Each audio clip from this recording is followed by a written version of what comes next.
अरे वा, शामराव, ड्रोननी फवारणी करताय?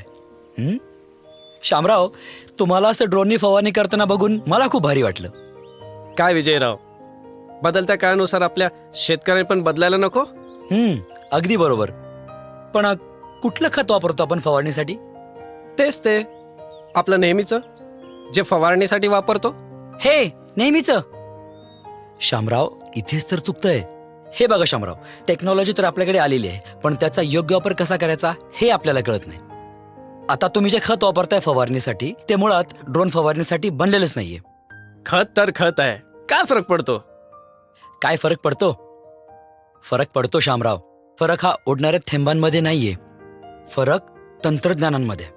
चुकीचं खत हवेतच विरून जातं, ना ते पिकांपर्यंत पोहोचतं, ना झाडांना बरोबर पोषण मिळतं. आणि अशाच लहान चुका खूप मोठं नुकसान करू शकतात. हे बघा, ICL फर्टी ड्रोन.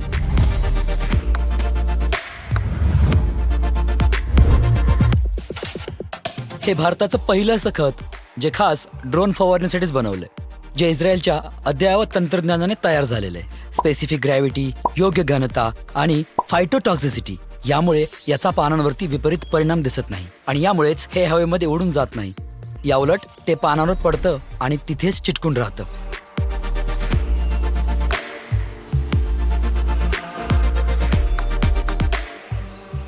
म्हणजेच नॉर्मल फर्टिलायझर अर्ध शेत सुद्धा कव्हर करू शकत नाही, पण फर्टी ड्रोनमुळे पूर्ण शेत अगदी बरोबर कव्हर झालंय.